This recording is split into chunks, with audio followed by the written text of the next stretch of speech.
Esta descrição foi produzida por Cleonor Uchoa Silva, acadêmico do curso de licenciatura plena em Física pela Faculdade de Educação, Ciências e Letras do Sertão Central. Texto escrito por Rebeca Fuchs, doutora em Estudos de Cultura pela Pontifícia Universidade Católica do Rio de Janeiro. Tema de hoje: Paulo Freire. Quem foi Paulo Freire e por que a sua pedagogia foi tão importante? Paulo Freire, 1921-1997, foi um dos mais importantes pedagogos brasileiros. O educador criou um método de ensino inovador, acreditando que a educação era uma ferramenta essencial para a transformação da sociedade. O educador era inteiramente contra a visão tradicional da educação, de transferência de conhecimento, que vê o professor como aquele que possui a sabedoria e o aluno como aquele que recebe essa bagagem. Paulo Freire propôs um método onde professores e alunos dialogavam e o aprendizado se fazia com base nas necessidades diárias reais dos alunos. A educação proposta por Paulo Freire. O pedagogo costumava dizer que a educação era fundamental para a transformação da sociedade. Vários dos seus alunos, depois de alfabetizados, passaram a refletir sobre o trabalho, a ler artigos da Constituição brasileira e a cobrar direitos que antes não tinham, como férias, dias de descanso e proteção em caso de desemprego ou doença. Paulo Freire era um dos maiores críticos daquilo que chamou de educação bancária, que via o professor como o dono do conhecimento e o aluno como mero recebedor da sabedoria do mestre. Para ensinar, segundo o educador, era preciso conhecer a experiência do aluno e saber de onde ele partia. Dessa forma, levando em conta os conhecimentos prévios do aluno, o professor era capaz de cativá-lo e apresentar uma série de mudanças práticas no dia a dia.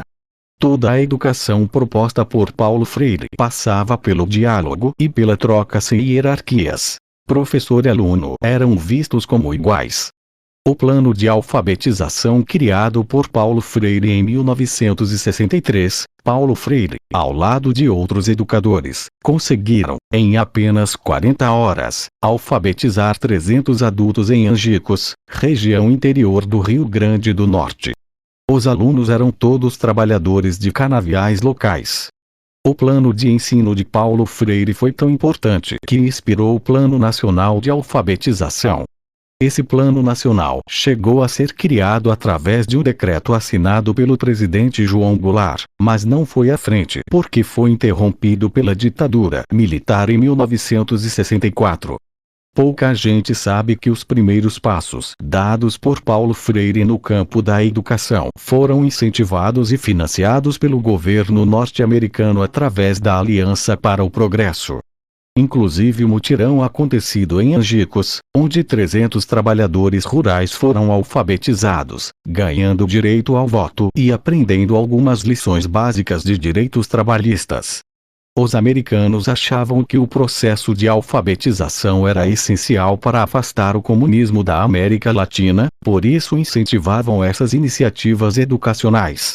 Quando os militares tomaram o poder, no entanto, acharam perigoso o projeto do educador, porque julgaram que o conhecimento poderia levar a uma possível revolta das camadas mais pobres. As lições presentes em Pedagogia da Autonomia no livro Pedagogia da Autonomia. Saberes necessário à prática educativa, 1996, o educador reuniu as principais questões que estudou ao longo da vida e apresentou propostas práticas de como o professor pode estimular a independência do aluno. Essa foi a última obra publicada antes do pedagogo falecer. O autor destaca muito o fato de que ensinar não deve ser transferir conhecimento e de que é importante valorizar e respeitar a experiência individual de cada aluno ao longo do processo de aprendizagem. Paulo Freire também destaca a necessidade de despertar a curiosidade naqueles que ensinam e nos que aprendem, havendo sempre uma troca de conhecimento entre quem está dos dois lados do processo. Também na Pedagogia da Autonomia é destacada a importância de integrar na sociedade os menos favorecidos, aqueles que não tiveram acesso ao estudo formal. Paulo Freire sublinha igualmente a importância de formar o ser humano não só em termos educativos, mas também éticos, e estimular que cada aluno possa fazer uma reflexão crítica da sociedade. O método de ensino Paulo Freire. Em 1962, Paulo Freire sistematizou o seu sistema de ensino voltado principalmente para os adultos analfabetos. Original, o método combinava o conhecimento dos campos da psicologia, da comunicação e da didática. O educador sublinhava a importância de não usar um método único, com material didático pronto e fechado, mas sim aprender a partir do universo de cada grupo de analfabetos e começar a ensinar indo de encontro às necessidades reais das pessoas, do dia a dia.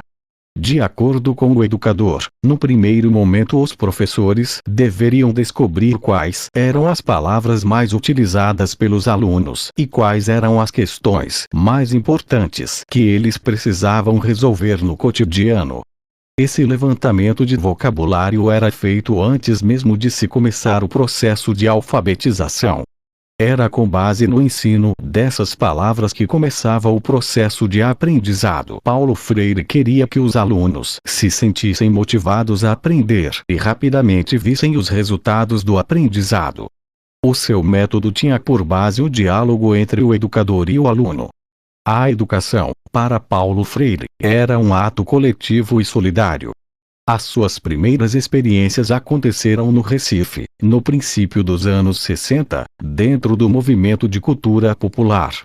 Mais tarde, em 1963, Paulo Freire levou o seu método para outros estados. Primeiro aplicou o método no Rio Grande do Norte, em Natal e em Angicos, depois em São Paulo, Osasco, e então em Brasília. Em Angicos, onde pôs em prática pela primeira vez em larga escala o seu método, Paulo Freire e a sua equipe foram capazes de alfabetizar 300 trabalhadores analfabetos adultos em apenas 45 dias. Nesse ano e no ano a seguir, diversos cursos de formação de coordenadores de alfabetização aconteceram nas capitais dos estados brasileiros. A ideia era instalar 20.000 centros de cultura e formar 2 milhões de alunos por ano. O plano, no entanto, não foi à frente porque em 1964 se instaurou a ditadura militar. Ainda nos dias de hoje o método Paulo Freire é utilizado na integração de refugiados na Alemanha. Ele é especialmente empregado no ensino do alemão para a integração de estrangeiros. A Pedagogia do Oprimido é uma obra de importância mundial. Naquela que é considerada a sua principal obra, que terminou de escrever em 1968, Paulo Freire defende a importância da educação para as camadas mais pobres da sociedade. Segundo o pedagogo, só com acesso à formação é possível libertar as pessoas mais vulneráveis das condições difíceis que o sistema impõe. Na obra, Paulo Freire fala bastante sobre a relação entre opressores e oprimidos e sobre a dinâmica da sociedade que condena alguns e premia outros.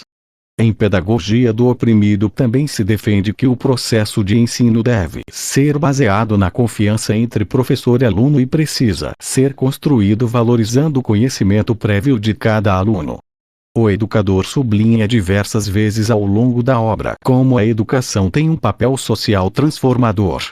A Pedagogia do Oprimido é até hoje um livro muito importante. Trata-se da terceira obra mais citada nas ciências humanas no contexto acadêmico mundial e está entre os 100 livros mais requisitados nas universidades de língua inglesa. Foi graças à obra, escrita enquanto Paulo Freire vivia no exílio, no Chile, que o pedagogo foi convidado a atuar como professor visitante na Universidade de Harvard. A criação do Instituto Paulo Freire. Com a missão de educar para transformar, o desejo de Paulo Freire era reunir educadores entusiastas do seu método e aqueles que acreditavam que a educação tinha potencial social transformador. O Instituto foi criado pelo pedagogo no dia 12 de abril de 1991 e se tornou uma fundação oficial em setembro de 1992. Paulo Freire participou de todo o processo de criação do Instituto, desde a escolha do nome até do funcionamento da estrutura interna definido o Estatuto. Nos dias de hoje, o Instituto conta com membros dispersos em mais de 90 países que ajudam a espalhar a palavra do educador. Paulo Freire é o patrono da educação brasileira. A Lei Brasileira nº 12.612, criada em 2012, define Paulo Freire como o patrono da educação brasileira. A lei é um reconhecimento de todo o trabalho desenvolvido pelo educador ao longo da vida. Mas esse reconhecimento não foi apenas nacional e póstumo. O pedagogo foi preso e exilado durante os anos 60, no princípio da ditadura militar, e esteve fora do Brasil durante 15 anos. Nesse período, deu palestras e aulas numa série de países, além de ter trabalhado com governos e movimentos sociais em prol da educação. Paulo Freire foi considerado, inclusive em vida, como uma referência no campo da educação. O professor recebeu o título de doutor honoris causa por uma série de universidades no mundo e até os dias de hoje, muitas instituições brasileiras e internacionais usam o seu método de ensino. No Brasil, depois do regresso, foi professor na PUC de São Paulo e na Unicamp, 1988-1991. Como cargo político esteve à frente da Secretaria de Educação da Prefeitura de São Paulo durante o governo de Luiza Erundina.